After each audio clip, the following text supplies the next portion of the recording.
இந்த கடன் சுமைங்கிறது ஒரு கண்ட்ரிக்கு மட்டுமான்னு கேட்டால் எல்லா கண்ட்ரிக்குமே இருக்குது.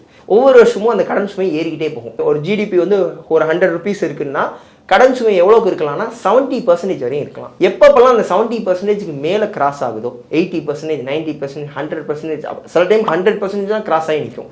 அப்போல்லாம் என்ன நடக்கும்னு பார்த்தீங்கன்னா மார்க்கெட்டில் ஒரு பபுள் ஃபார்ம் ஆகும். பபுள்னா எப்படின்னா அதோடைய நிலைமையை தாண்டி ஒரு அப்நார்மலாக இருந்து அது ஒரு பலூன் மாதிரி பர்ஸ்ட் ஆகும். அதுதான் பபுள் பர்ஸ்ட் அப்படின்னு சொல்லுவாங்க. அந்த விஷயம் எதனால நடக்குது அப்படின்னு கேட்டிங்கன்னா இந்த மாதிரி கடன் சுமையினால தான். அதை வந்து ஷார்ட் டேர்ம் டெட் சைக்கிள்னு சொல்லுவாங்க. அது 7லேருந்து 10 வருஷத்துக்கு ஒரு தடவை நடக்கும். இதுதான் வந்து ஒரு சைக்கிள்.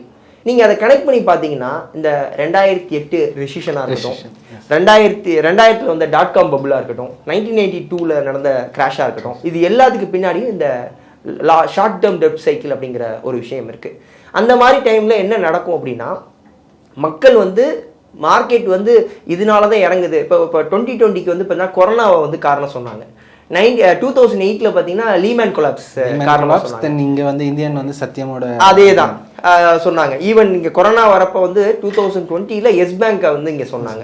அதுமாதிரி 2000 .com பபுள் வரும்போது ஏதாவது ஒரு சினாரியோ சொல்லிக்கிறாங்க, ஒரு நியூஸ் அதுக்கு சாதகமாக பயன்படுத்திக்கிறாங்க. பட் ரியாலிட்டியில் என்னன்னு கேட்டிங்கன்னா அந்த நியூஸ் இல்லாட்டி கூட அந்த டைமில் கிராஷ் வரணும். ஏன்னா அதுதான் ஒரு சைக்கிள்.